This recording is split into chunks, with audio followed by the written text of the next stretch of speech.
or the first ray. And then what I want you to do, Amanda, is try to hold it out there. Okay? So don't let it fall back. Hold it.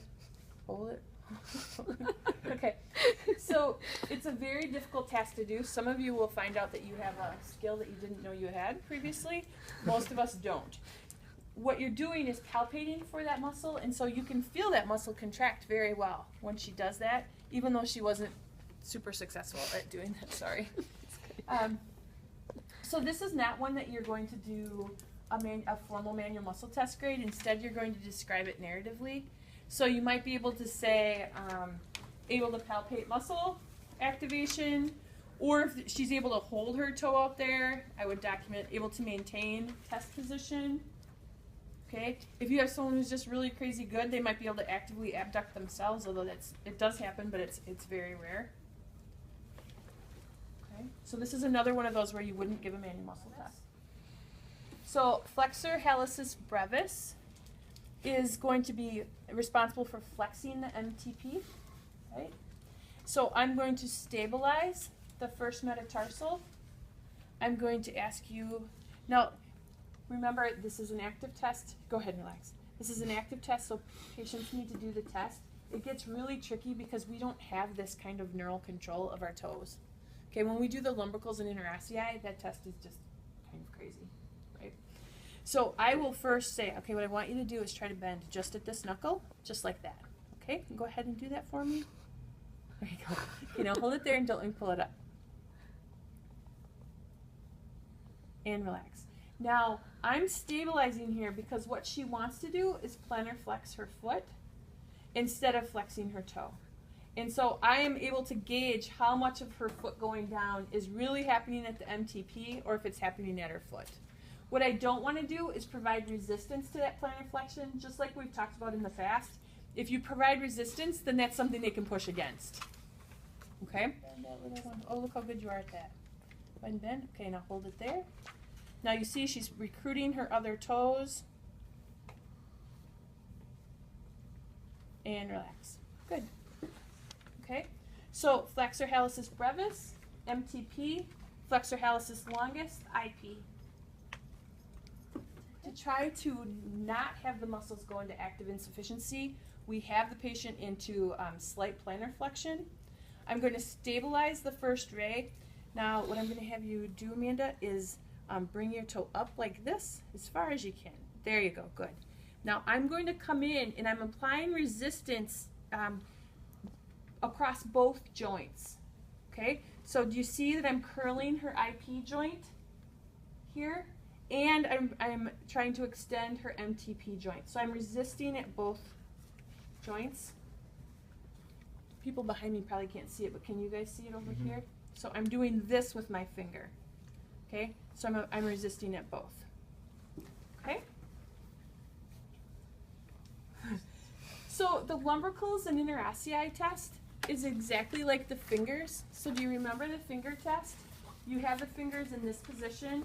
You're resisting flexion of in the fingers, the MCP joint, and then extension of the IP joints of digits 2 through 5. It's the exact same test for the toes, except it's even crazier to perform. All right?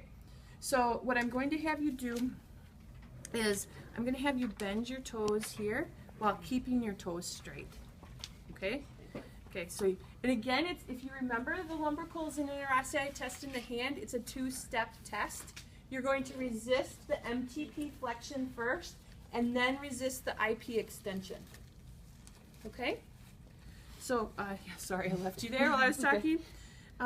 Normally, you want the foot to be in a fairly neutral position as far as dorsi and plantar flexion. The only exception is the extensor hallucis longus and brevis test. Okay, so but I'm noticing that I'm getting her further and further into plantar flexion, and we want to make sure she's pretty neutral. Okay, so I'm going to stabilize proximally. Go ahead and flex your toes for me.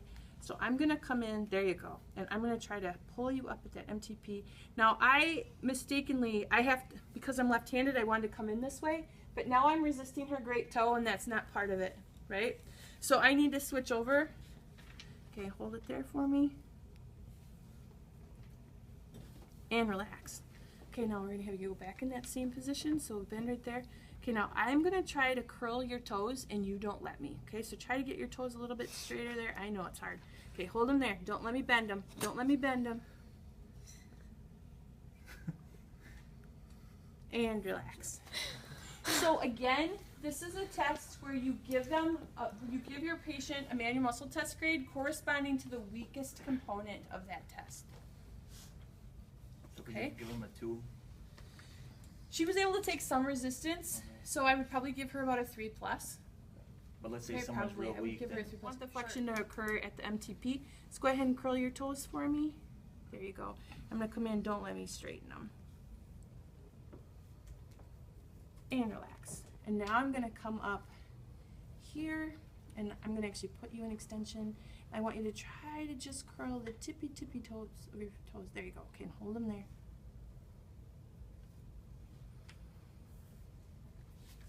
I'd like to pretend that I don't say tippy toes to my patients, but I'm sure I do. Okay, so that's flexor digitorum longus and brevis. So extensor digitorum, we again are going to test in a group. So now what I'd like you to do is take these 4 toes and bring them up towards you as far as you can. Good. And try to straighten out that last little bit too. There you go. Again, we're testing as a group, just like we did with the great toe. So I'm not just flexing at a single joint, but I'm trying to actually curl the toes. Hold them there. Hold them, hold them, hold them, hold them. And relax. Those poor extensors aren't very happy. Okay? So for the extensors, what we'll be looking for is to make sure that you are resisting across all the joints. Okay? All right, are we good? So we'll stop and then turn it in. Good. And go ahead and relax. So what muscle am I testing? I'm doing dorsiflexion and inversion. Tibialis anterior. Okay? So go ahead and do that again. So all I'm going to do is pull out. Hold it there. So I'm resisting. I'm trying to pull him into plantar flexion and eversion. And relax. Okay. Now, let's do, I don't care what 4 you want me to do. We're going to do the same things for all 4 muscles. So, okay. So I want you dorsiflex and now evert. Now, go ahead and relax. Cole did it correctly. You may need to stabilize here because what people may want to do for the inversion and eversion is roll their hip. Okay? So if I hold here, there you go. Now hold it there.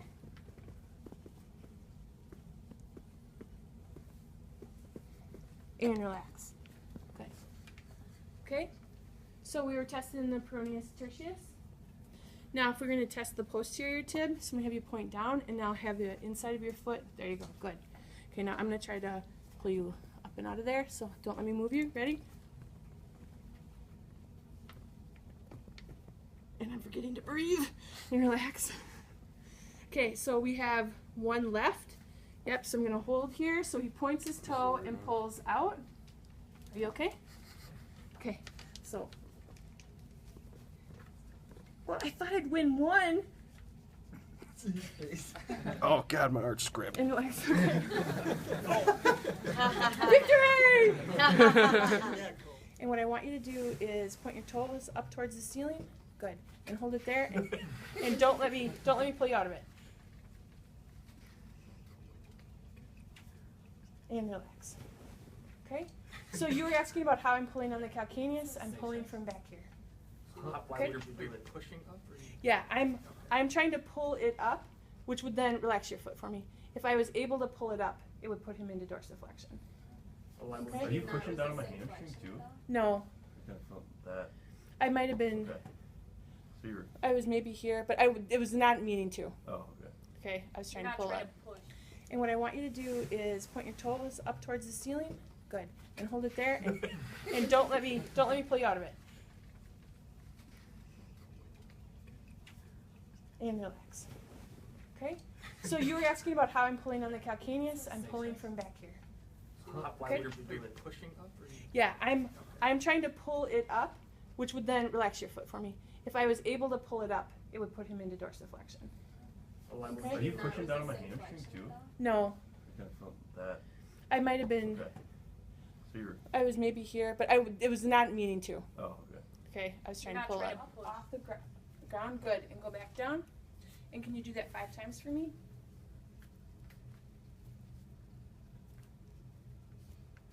Okay, good, and relax. So, if the person can do 1, nice and controlled, that's a 3 out of 5. If the patient can do 3 or 4, that's, 2 or 3, thanks, that's going to be a 4 out of 5. If they can do 4 or 5, that's a 5 out of 5. If a person can't clear their floor, then that's sub 3. So now you're going to put that person in sideline and have them do the plantar flexion and see if they have full available range to get the 2, and then apply resistance in sideline. Okay.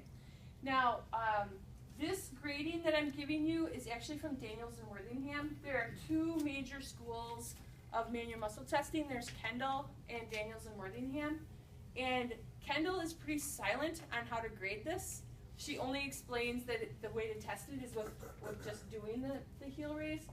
So for this test, what you've been given is the Daniels and Worthingham grading, because Kendall isn't very clear about how to grade this.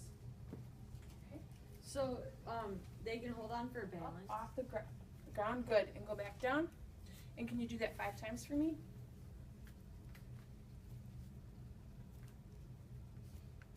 Okay, good, and relax. So, if the person can do 1, nice and controlled, that's a 3 out of 5. If the patient can do 3 or 4, that's, 2 or 3, thanks, that's going to be a 4 out of 5. If they can do 4 or 5, that's a 5 out of 5. If a person can't clear their floor, then that's sub 3. So now you're going to put that person in sideline and have them do the plantar flexion and see if they have full available range to get the 2, and then apply resistance in sideline. Okay. Now, this grading that I'm giving you is actually from Daniels and Worthingham. There are 2 major schools of manual muscle testing. There's Kendall and Daniels and Worthingham. And Kendall is pretty silent on how to grade this. She only explains that the way to test it is with just doing the heel raise. So for this test, what you've been given is the Daniels and Worthingham grading, because Kendall isn't very clear about how to grade this. Okay. So, they can hold on for balance.